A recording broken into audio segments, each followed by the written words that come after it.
So, as I said, Pippa and Felicity are going to share with us something on our series that we've been doing on speaking, hearing from God and listening to God and hearing God speak to us and bringing that, we call it the prophetic prophecy, but it's as simple as listening and hearing from God and then sharing that with one another to build one another up, draw us closer to God. So let me just pray for you guys.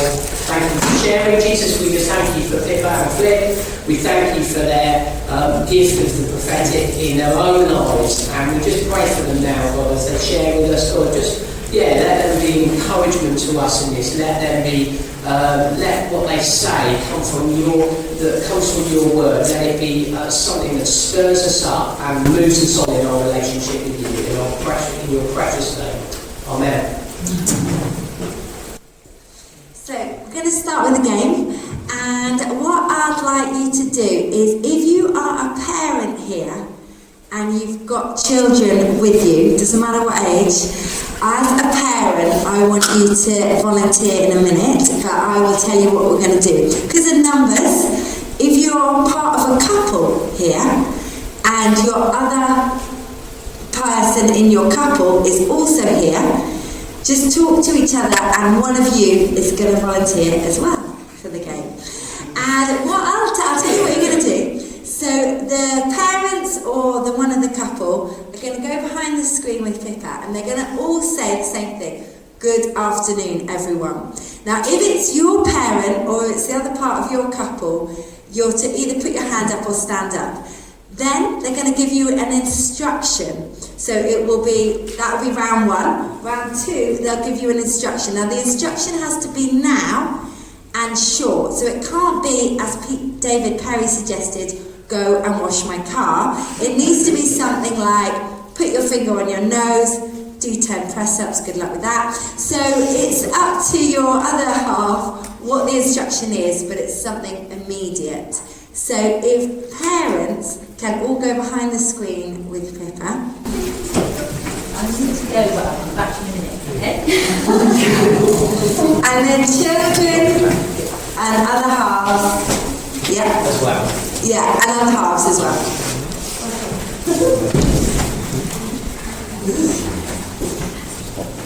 Okay. And so when you're ready, say in a loud voice, each of you, good afternoon, everyone. And then if it's your parent or your other half, put your hand up or stand up. Is that everyone? Thank you. Let's give them a round of applause. That's great. Thanks ever so much for volunteering so willingly. And we're just going to watch a little video, which will link to the game you've just played. And while we're watching the video, we've got some questions for you to think about, so you can check that you're watching it. So, who is the shepherd in the story? Who are the sheep? And how do we learn to hear God's voice from what Jesus says? Right then, so kids and also grown-ups, who do you think, who is the shepherd in the story?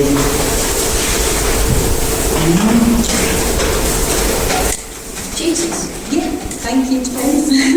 Yeah, so Jesus is the shepherd, and who do you think the sheep are?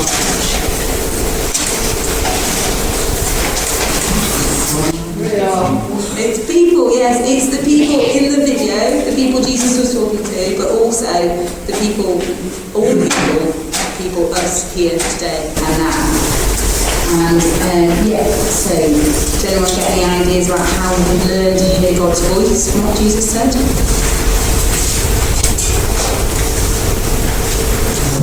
That's right.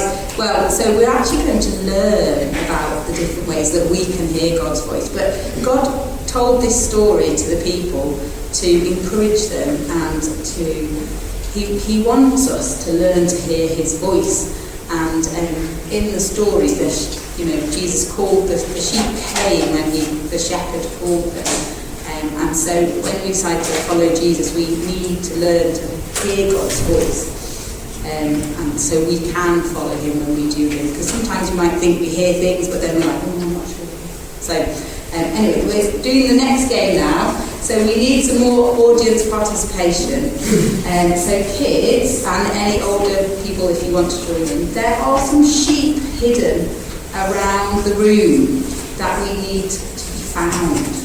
So if you have a look around now, and there are 7 sheep hidden around the room. So if you could find them and then bring them up, when you find them, pick them up and bring them. Because, like, in a flock of sheep, not all the sheep are the same. We're all different.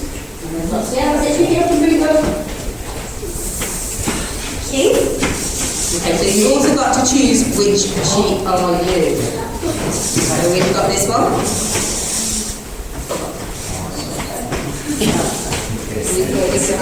We can stand them up here so that you can have a little look and think, which sheep are you? Right.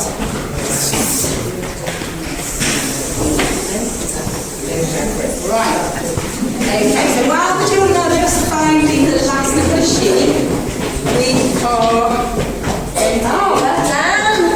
going to start this.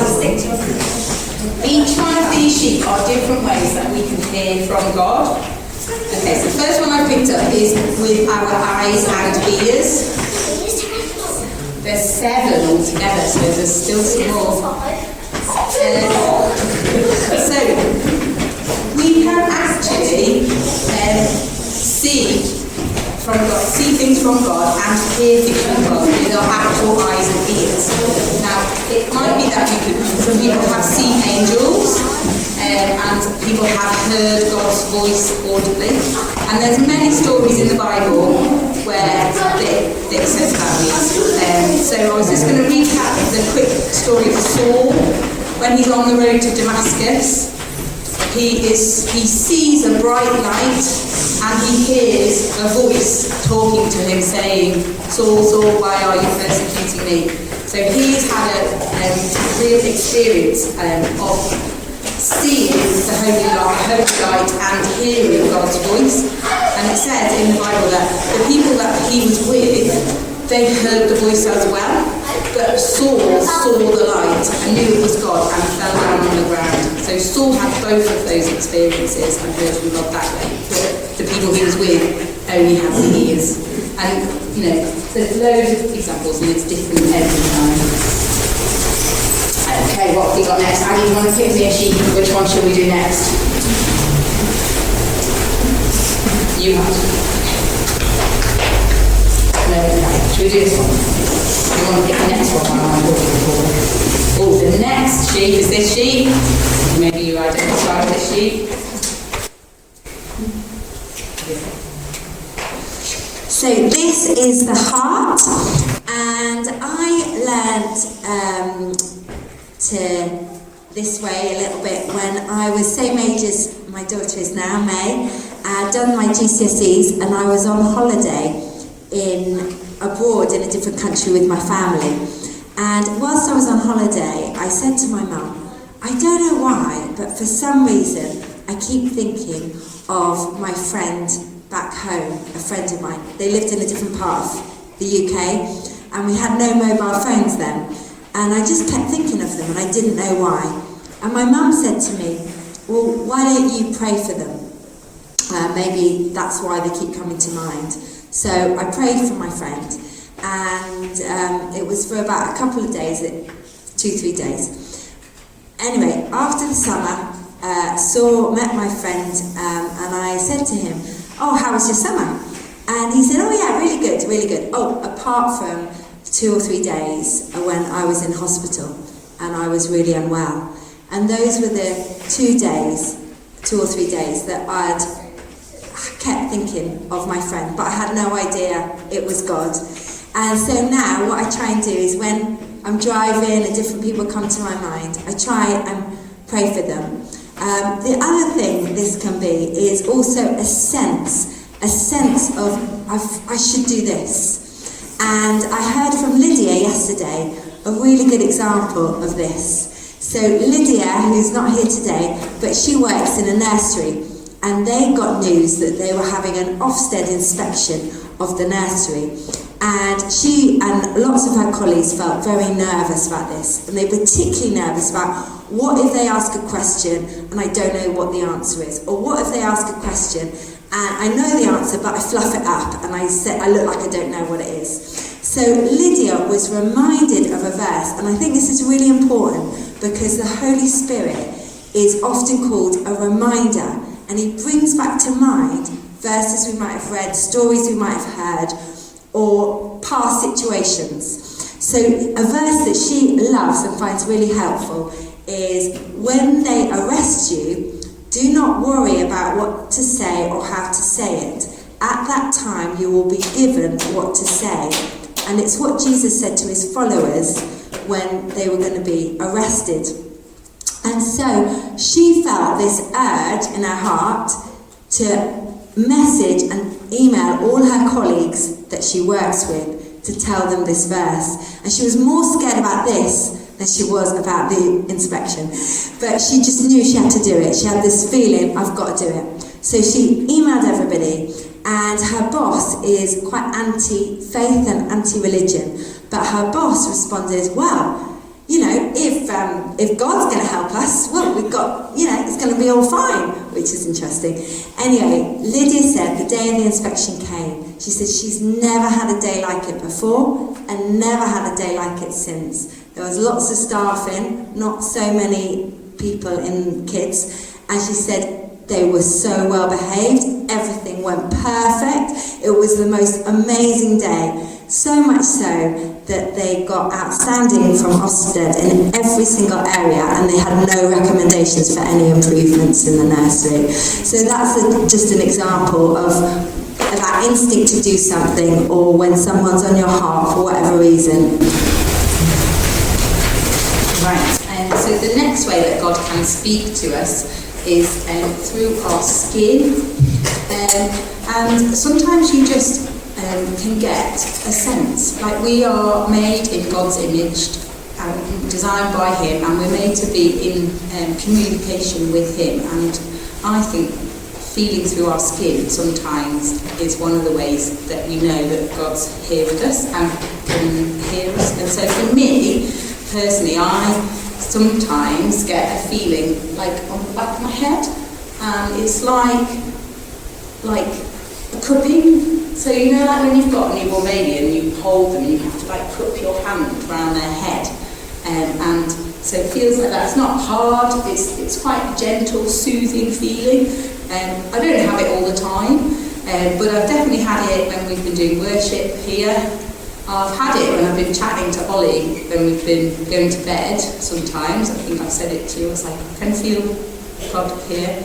And then, and I've also had it when I've just been doing washing up and staring out the window at flowers. So it can come in all different times, and ultimately God is always with us, his spirit is with us, but our skin can really help us sort of notice, and it's different for everyone, so everyone will have a different way that they might feel God's presence with. The next way that God can speak to us is by giving us ideas. So sometimes, and I know I've said it quite a lot in life group, I just have these random thoughts that ping into my head and flicks the knife. I don't think that's random, it might be God. So God can just put ideas of things to do or things we should say, those things in our heads. So the story for this one, again, is about Lydia. She was happy for us to share this. It's, when she was little, she was at church, and there was someone from Brazil in her church, and she was just fascinated with this person from Brazil. Then she grew up, and when she was in her 20s, she was looking, she thought, I want to get married, so she'd be looking to try and find someone would be the right husband. She didn't really find anyone. She even went on a trip to Ireland to try and find a husband, but that didn't work. So anyway, she then felt God say, you should go to Brazil. And so she got it all arranged. She went and she was booked to go on a mission trip to Brazil. in April 2010, and she was like, yes, great. And then the volcano erupted and all flights were cancelled, the trip was cancelled, and she really just was like confused and a bit upset and angry and like, why has this happened, God? Because you clearly told me to go to Brazil and now you've like taken it away. But as time went on, the trip was rearranged for October time, and then she went, and on that trip was Tom, and he was the only other sort of 20-year-old on the trip. Everybody else was older. Their job was, they were there to build a street in the favelas out of concrete, because the favelas is like the poor areas where the buildings, the houses, people move to the city for work, they're put up really quickly, built out of whatever they've got to hand, they've got no foundations, and then when it rains lots, they all slide down the hill, and it's a big disaster. So they've built a street of concrete houses for these people, and got to know each other and liked each other, and they're now married with Isaac, Abby and Elijah, and they're part of our church, although they're not here today. But Lydia said that she knows this is God, was God, because she was so shy. She never would have talked to Tom. And like if she'd been on the other group, if there were more 20-year-olds, she knew, like she wouldn't have ever spoke to him. She just knows that idea of what to do came from God. So reminding her of the things she'd got in her heart from when she was a child from God. Right, the next one is emotions. So God can talk to us, and we can hear from God through our emotions. For me, I've had an experience of this where I was in the life group at Vineyard Church in Birmingham probably 15 or more years ago, and I was going to life group fairly regularly, but I wasn't ever going to Sunday services at this point. And so I really wouldn't have called myself a Christian even, certainly before I got baptised. And we were praying and as a group, and I was just like, God, I never hear anything from you, please give me something. Sitting there, all quiet, eyes closed. And then I didn't get a word, but I just got this feeling, I just felt weighed down. It was like, and like that, it was all too much, and there were so many things to think about, and I was doing my best, but it wasn't good enough, and I couldn't cope, and I was just like, whew. Well, I started thinking about the things in my life. I got a job, got living with a friend, got a car, everything was going well. There was just no sort of stress in my life to warrant like that level of feeling. And so I was brave enough and shared it. Didn't know anything else of it, but we then did the Bible talk. The rest of the life group went on. But as we were leaving, one of the men said, thank you for sharing that, that's exactly how I feel, and I haven't told anybody that I was feeling that stressed out. So that's a way that we can hear from God through our emotions. So dreams is another way. And I learned about this a few years ago when I was due to meet up with Steve's brother Robin and his wife Hannah. And I had a dream that I was seeing them and I was hugging Hannah, and I couldn't stop crying. So much so that I woke up from the dream actually crying. So Steve looked over at me and was like, "You're right," because he woke him up. And I was like, yeah. And I was like, that's weird. And I thought, it must be because we're due to see them soon. So I must just be, I said, I just am missing them. That's what the only conclusion I thought. We met up with them. And as we met up, unbeknownst to me, Hannah was really struggling in her work. But she said, I was determined to not go off sick. But she said there was one day and I just couldn't stop crying. And it was either the day after or the day before I had the dream. So Robin pulled me aside and said, Felicity, I think that was from God, and you should have really rung Hannah because that would have really encouraged her. And he said to me, basically, if you have a dream and it's quite powerful emotionally or quite vivid in a certain way, that could well be from God.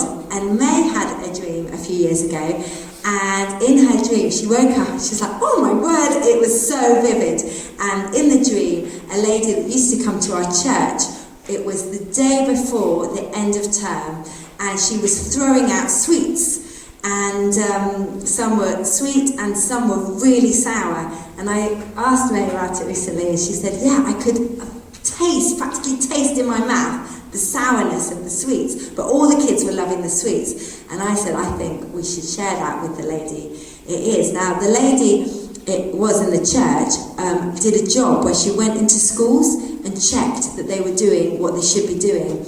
And the day before the end of term, so the exact day that it was specified in the dream, she had uncovered some money being spent in ways that it shouldn't have been spent. So it was quite a tough situation because she had to confront the school, confront the people involved. They got into trouble because of this money. And the dream was a real encouragement to her that actually, even though it was a bitter experience, a difficult experience, it was to ensure that the money went to the kids for what they needed. And she was really encouraged by May's dream that her job, although hard, was helping to make sure the kids got what they needed and were helped. So. Okay, and the next way is our mind.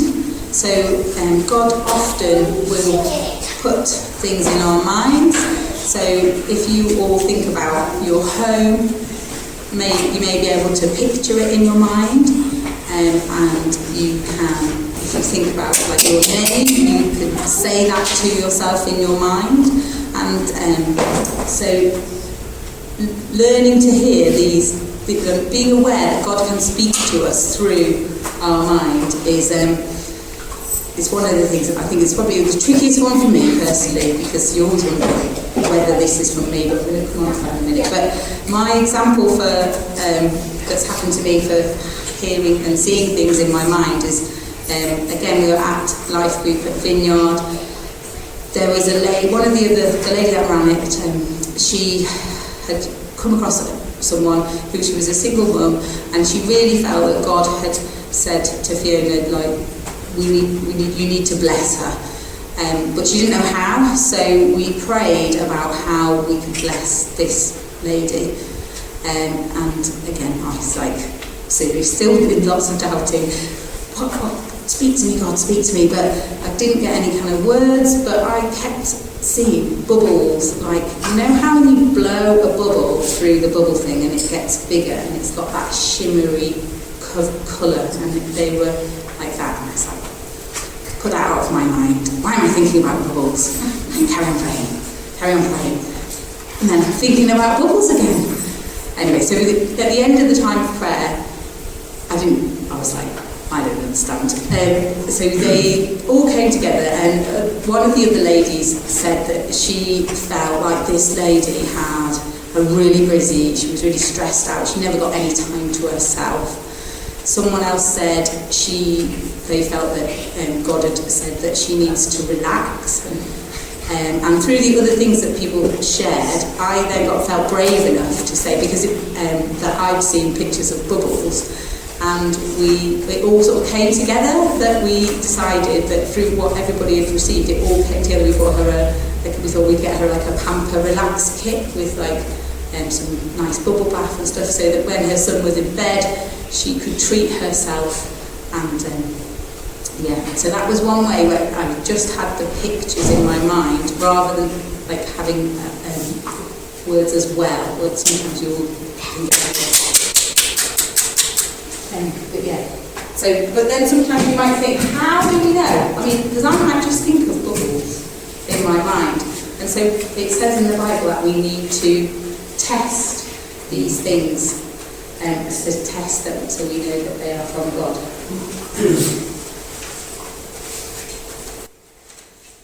Yeah, so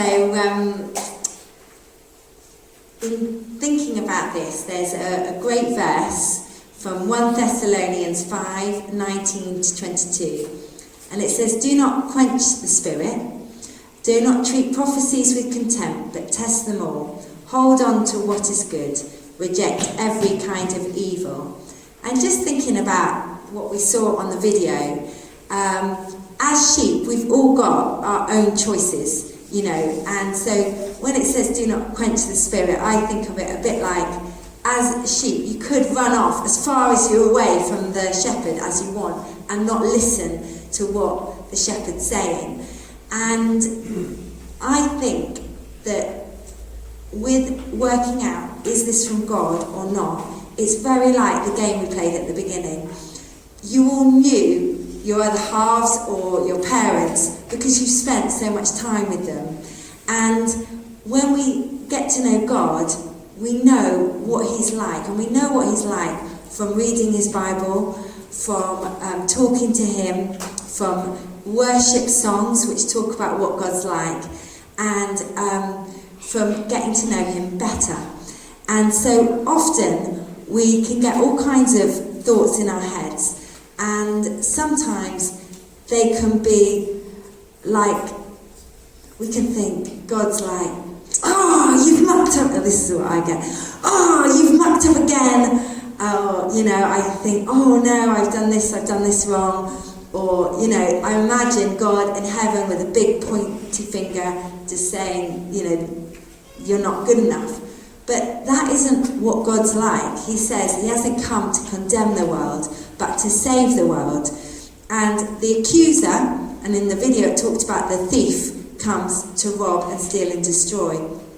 And the accuser loves to accuse us. And our own thoughts, you know, we can compare ourselves to other people, perhaps on social media, and we can feel really bad about ourselves. But that isn't God's voice. And the great thing is, we're not the only sheep. We are in a flock, so we have other people. So if you're having a sense of, I don't know if this is from God or not, you can ask other people and they can pray. And the other great thing is we've all got the Holy Spirit, every one of us. So if you have, like Pippa, like that bubbles thought, and you think, what? You can tell someone else, and it doesn't matter. If it's not from God, it's fine.